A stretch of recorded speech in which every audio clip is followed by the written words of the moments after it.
Hello बच्चों, अगर आप लोग मेरे बारे में जानना चाहते हैं तो इस वीडियो के एंड के 1 मिनट में मेरा इंट्रोडक्शन वीडियो प्ले होगा। मेरे बनाए कुछ और वीडियोस अगर आप लोग देखना चाहते हैं तो इस वीडियो के डिस्क्रिप्शन में उनका लिंक आपको मिल जाएगा। इसी के साथ हम लोग स्टार्ट करते हैं आज का लेक्चर। रेक्टिफिकेशन ऑफ एरर जो चैप्टर है क्लास 11 का, इस पर 2 और वीडियोज़ मैं बना चुका हूँ जिसमें कि मैंने पूरा एक कंसेप्ट डिटेल में समझाया था। Types of error, 1 sided error, 2 sided errors और उनके रेक्टिफिकेशन का पूरा तरीका समझाया था। और बहुत सारे टाइप के ट्रांजैक्शंस या एरर्स, प्रैक्टिकल प्रॉब्लम्स भी हम देख चुके हैं। इस सीरीज़ में जो ये 3rd लेक्चर है इसमें बाकी बचे हुए टाइप्स मैं कवर करवाऊंगा। तो ये जो पर्टिकुलर एरर मैं आज डिस्कस करूंगा, errors of principle. Actually 2 sided errors में बहुत सारी क्लासिफिकेशन दिए हुए हैं बुक्स में, प्रॉब्लम्स में भी। Compensating error, error of recording, error of posting, error of complete omission, error of principle. तो बाकी किस टाइप का एरर है उससे बहुत ज़्यादा रेक्टिफिकेशन में फ़र्क नहीं पड़ता। एक बार हमने आइडेंटिफाई कर लिया कि 2 साइडेड एरर है, जो कि ट्रांजैक्शन देख के भी समझ में आ जाता है। उसके बाद थोड़ा कन्फ्यूजन हो तो हम उसकी अगर करेक्ट एंट्री लिख लेते हैं तो भी समझ में आ जाता है कि ये 1 साइडेड है या 2 साइडेड एरर है। तो 2 साइडेड में वो किस टाइप का एरर है उससे रेक्टिफिकेशन में कोई फ़र्क नहीं पड़ता मेथड में। बेसिकली हम करेक्ट एंट्री लिखते हैं और रॉन्ग एंट्री लिखते हैं और उसके बाद एक रेक्टिफिकेशन एंट्री लिखते हैं। कंप्लीट ओमिशन का अगर कोई ट्रांजैक्शन तो ऑब्वियसली बस वही वाली जर्नल एंट्री लिख देनी है कि जो ओमिट हो गई है। ये अभी हम और इसके प्रैक्टिकल प्रॉब्लम भी देखेंगे। बट ये पर्टिकुलर टाइप का 2 साइडेड एरर मैं इसलिए डिस्कस करना यहाँ पे ज़रूरी समझता हूँ क्योंकि इसे आइडेंटिफाई करने के लिए हमें पता होना चाहिए ये प्रिंसिपल, एरर्स ऑफ प्रिंसिपल होते क्या हैं। तो बहुत ईजी है, उसमें 3-4 टाइप के होते हैं एरर्स ऑफ प्रिंसिपल। जब क्वेश्चन में आएगा तो आपको एकदम से पता चल जाएगा कि ये एरर्स ऑफ प्रिंसिपल, और इसको रेक्टिफाई करना भी बहुत इजी होता है। प्रोसीजर वही है 2 साइडेड एरर्स को जैसे हम करते हैं, correct entry, wrong entry and rectification entry. पर एक बार देख लेते हैं क्या है। तो इसका पहला रूल ये कहता है कि अगर कोई असेट, प्रिंसिपल है या रूल है कि अगर कोई असेट खरीदा जाता है तो असेट का अकाउंट डेबिट होना चाहिए। ठीक है, किसी अकाउंटेंट की गलती से अगर ऐसा हो जाता है कि असेट की जगह परचेजेज अकाउंट डेबिट हो जाता है तो वो एरर है और उसका रेक्टिफिकेशन ज़रूरी है। मान लीजिए कुछ फर्नीचर खरीदा गया, ठीक है, फर्नीचर शोरूम नहीं है, फर्नीचर शोरूम के लिए तो फर्नीचर फिर परचेजेज ही हो जाएगा। बट एक नॉर्मल शोरूम है, किसी और चीज़ का बिजनेस है, फैक्ट्री है, मेडिसिन बनाने की फैक्ट्री है मान लीजिए, तो उसमें अगर फर्नीचर खरीदा तो वो एक असेट आइटम है। ठीक है, अब असेट है तो उसमें फिर परचेजेज अकाउंट डेबिट नहीं होगा, असेट अकाउंट या furniture account debit to cash. ये है रूल। ठीक है, अगर purchase account debit to cash है तो ये गलत है, इसकी रेक्टिफिकेशन एंट्री होनी चाहिए। उसके बाद अगला रूल क्या कहता है कि इस असेट को खरीदने में जो भी एक्सपेंस हुआ है, मान लीजिए कोई मशीनरी खरीदी है, उसमें कोई कमीशन पे हुआ या मशीनरी के इंस्टॉलेशन के लिए कोई एक्सपेंस या उसके ट्रांसपोर्टेशन में कोई एक्सपेंस हुआ, तो कोई भी एक्सपेंस जो उस मशीनरी को यूज़ में लाने तक के लिए एक्सपेंस हुआ है वो सारा का सारा एक्सपेंस आएगा फर्नीचर या मशीनरी या असेट अकाउंट में, जो भी असेट है।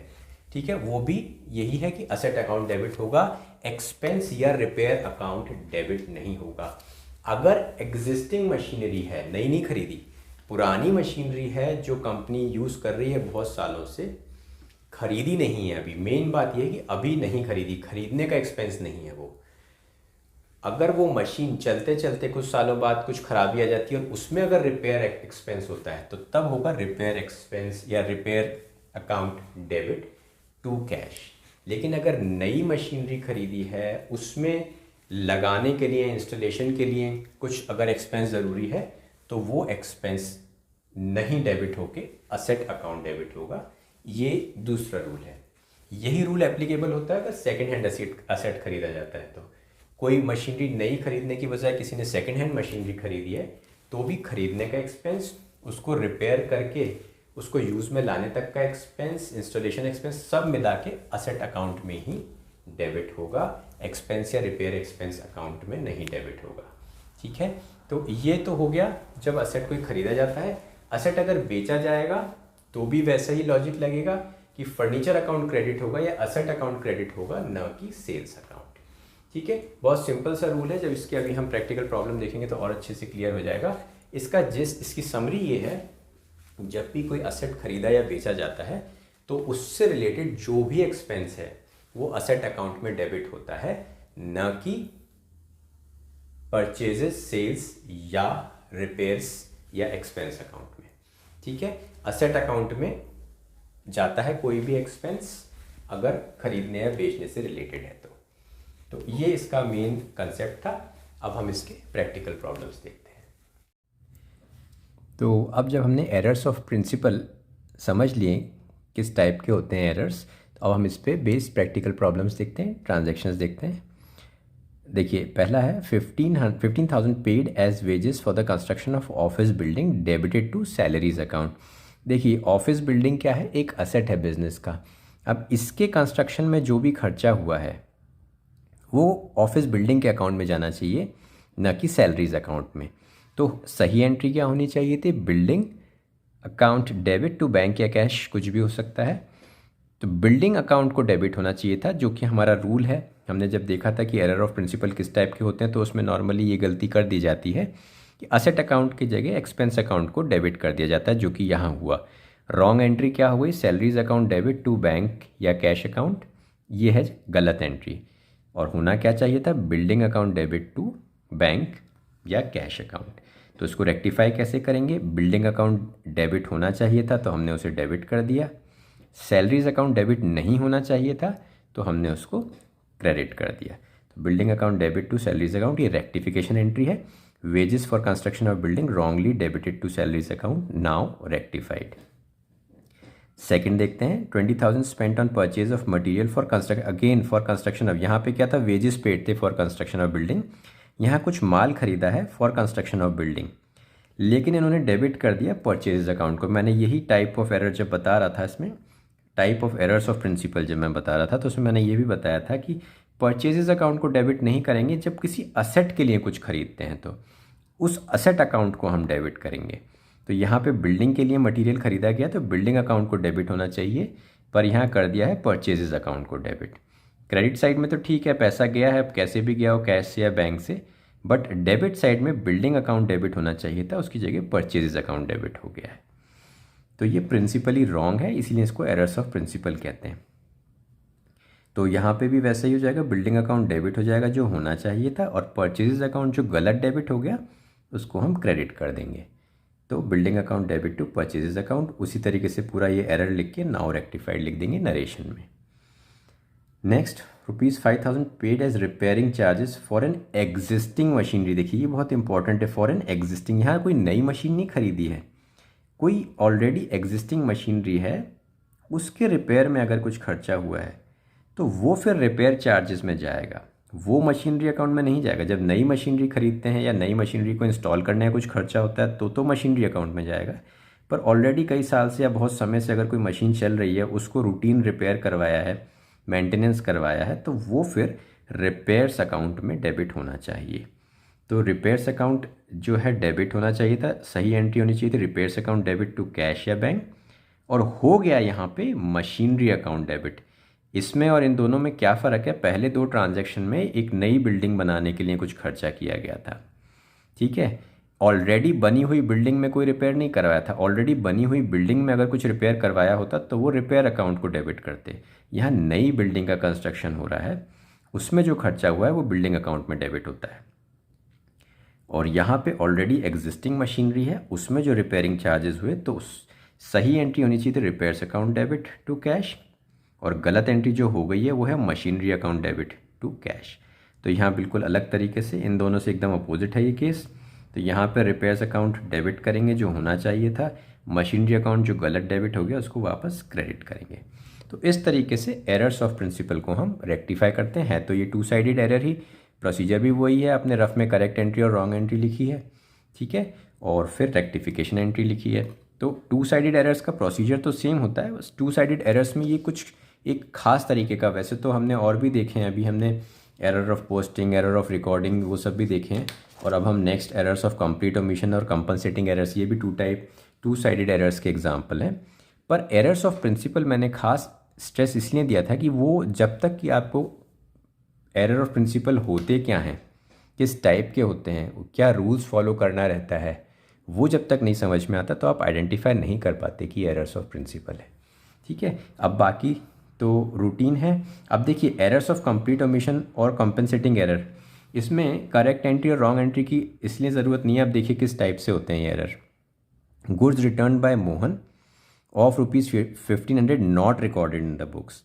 अब आप ये देखिए इतना आसान है कि कोई एंट्री रिकॉर्ड होने से रह गई है, तो ये तो जर्नल एंट्री है। जर्नल एंट्री जैसे पास करते हैं goods return by Mohan, sales return to Mohan, ये बिल्कुल वैसे ही है जैसे जर्नल एंट्री के चैप्टर में आप लोगों ने सीखा होगा कि अगर सेल्स रिटर्न का केस होता है तो कैसी एंट्री होती है। यहाँ वो एंट्री लिखने से छूट गई, गलत एंट्री नहीं हुई है, यहाँ वो एंट्री ही लिखने से छूट गई है। तो बस वो एंट्री लिख देंगे, sales return account debit to Mohan, sales return not recorded now rectified. ये सब बहुत ईजी होती है कि ये जो रिकॉर्डिंग से ही रह गया पूरा कंप्लीट ओमिशन हो गया, उसको तो बस वैसे ही लिखेंगे जैसे एक नई जर्नल एंट्री लिखते हैं। कुछ अमाउंट में अकाउंट में कहीं कोई गलती नहीं है, पूरा ट्रांजैक्शन ही मिस हो गया है, तो इसलिए इसको हम यहाँ पे वो ट्रांजैक्शन लिख के जर्नल एंट्री लिख देंगे। रेक्टिफिकेशन जर्नल एंट्री में बस ओरिजिनल जर्नल एंट्री ही लिख देनी है। फाइनली कॉम्पनसेटिंग एरर कुछ ऐसा होता है कि एक एरर हुआ है और उसके कॉम्पनसेशन में दूसरा एरर हुआ जिससे कि वो पकड़ में नहीं आएगा। देखते हैं example, Anil's account was excess debited by 500 and Suraj account was short debited by 500। एक का अकाउंट में एक्सेस कर दिया डेबिट और दूसरे के अकाउंट में शॉर्ट डेबिट हो गया, तो कहीं ना कहीं ये गलती ट्रायल बैलेंस को अफेक्ट नहीं करेगी कि एक तरफ किसी के अकाउंट में डेबिट ज़्यादा हो गया और दूसरे के अकाउंट में डेबिट कम हो गया। तो कहीं ना कहीं ये दो एंट्रीज, दो एरर्स हैं जिन्होंने आपस में बैलेंस कर दिया, आपस में एक दूसरे को कॉम्पनसेट कर दिया। ठीक है, तो ये तो बहुत ही आसान है। इसमें क्या हुआ, जो एक्सेस डेबिट हो गया है उसको क्रेडिट कर देंगे और जो शॉर्ट डेबिट हो गया, सूरज अकाउंट हुआ शॉर्ट डेबिटेड, तो सूरज के अकाउंट को डेबिट कर देंगे। क्योंकि ये कम अमाउंट से डेबिट हुआ तो सूरज के अकाउंट को 500 से डेबिट कर देंगे और अनिल के अकाउंट में ज़्यादा डेबिट हो गया था तो उसको क्रेडिट कर देंगे। तो ये दो जो टाइप के टू साइडेड एरर्स होते हैं, इसमें करेक्ट एंट्री और रॉन्ग एंट्री लिखने की ज़रूरत ही नहीं पड़ती है। बहुत क्लियर होता है ट्रांजैक्शन में कि क्या छूट गया है, तो बस जो छूट गया है, जो एरर समझ में आता है उसको हम रेक्टिफाई करके लिख देते हैं। तो ये थे all types of two sided errors. तो हमने वन साइडेड एरर्स देखे, वन साइडेड एरर को रेक्टिफाई करने के दोनों मेथड देखे, फिर टू साइडेड एरर्स देखे, उसके सब टाइप्स देखे, 5 types of two sided errors, पर मेथड सब में वही है, एक रेक्टिफिकेशन जर्नल एंट्री लिखनी पड़ती है।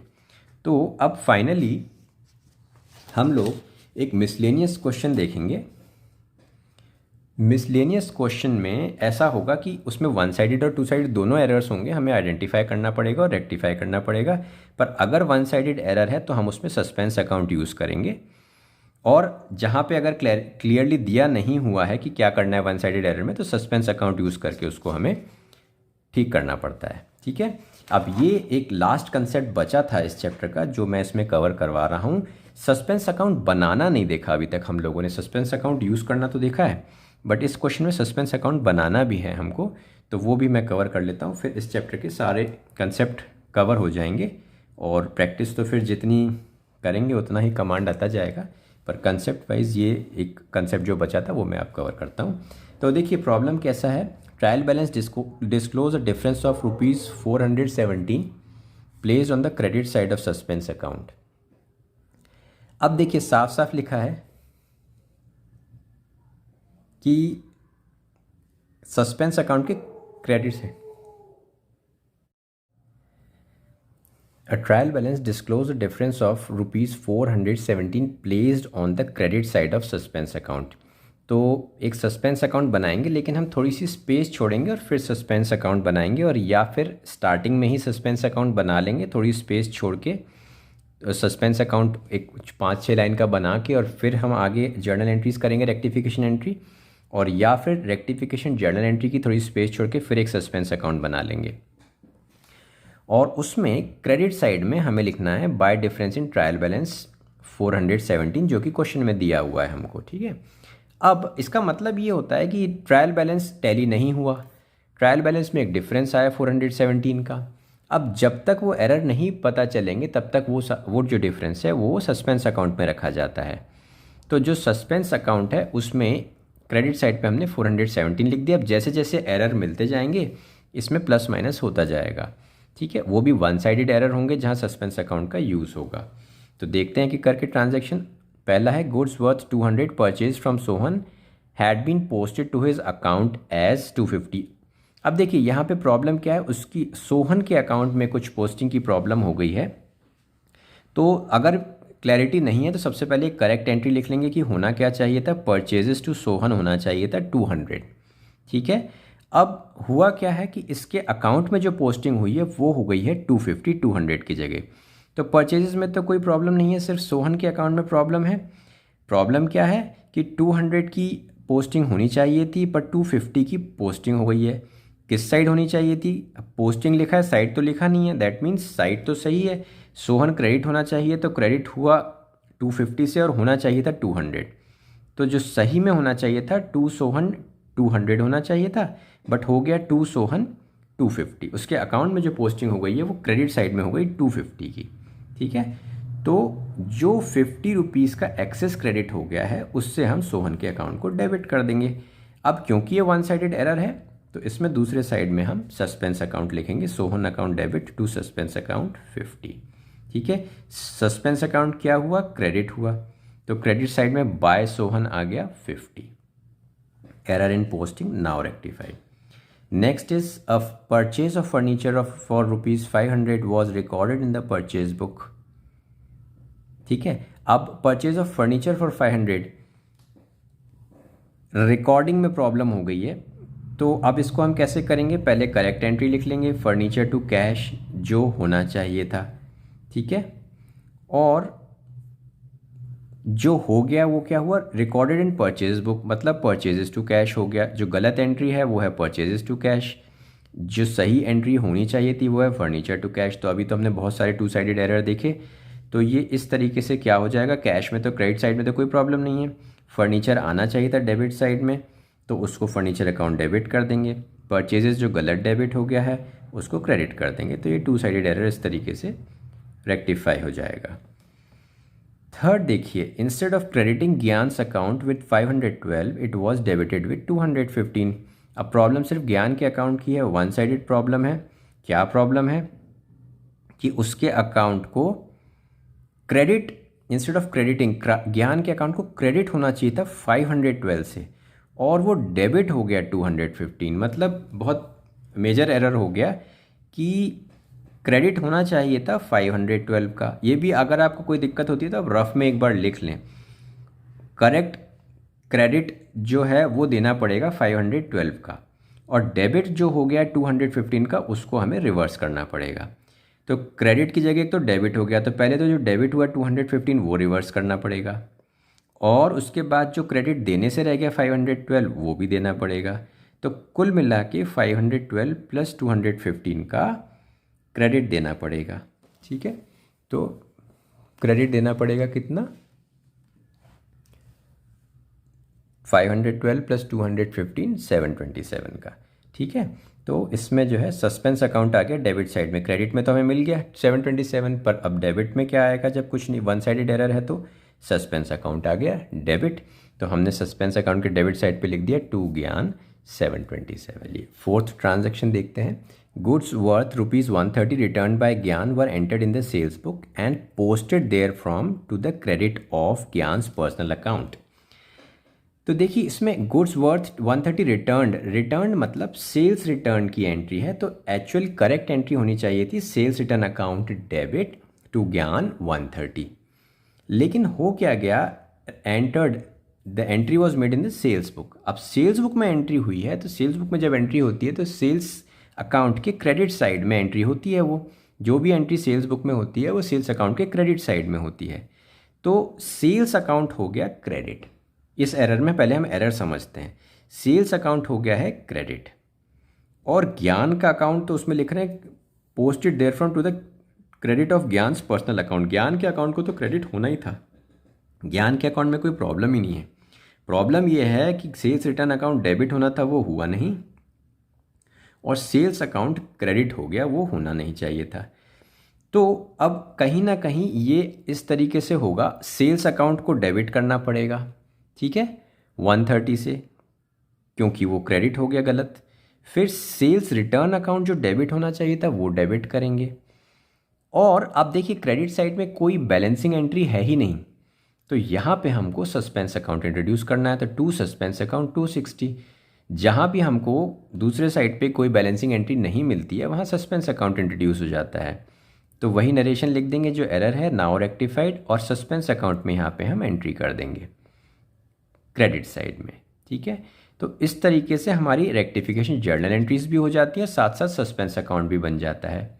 यहाँ पे सस्पेंस अकाउंट टैली हो गया, कभी कभी बैलेंस कैरिड डाउन भी आ जाता है। कुछ बैलेंस आएगा तो जिस साइड पे आएगा वहाँ कैरिड डाउन आ जाएगा, बैलेंस कैरिड डाउन या कैरिड फॉरवर्ड। ठीक है, तो इस तरीके से ये सस्पेंस अकाउंट का कंसेप्ट भी कवर होता है। और इस टॉपिक के, इस चैप्टर के सारे इंपॉर्टेंट कंसेप्ट्स जो हैं, न्यू कंसेप्ट्स, वो कवर हो गए हैं। वो आज के लिए बस इतना ही। हेलो बच्चों, मैं हूं Anurag Gupta, MBA finance Pune university department topper, और मैं साथ में CFA भी हूं। मैंने कई साल कुछ बड़ी कंपनीज में काम करने के बाद अपने टीचिंग के पैशन को परस्यू करने के लिए अपना कॉर्पोरेट करियर छोड़ा। मैं खुद स्कूल, कॉलेज, यूनिवर्सिटी और इवन ऑल इंडिया लेवल के एग्जाम्स में टॉप रैंक कर रहा हूं, और मैंने अपने 8 साल पुराने इंस्टीट्यूट पर लगातार टॉपर्स क्रिएट किए हैं।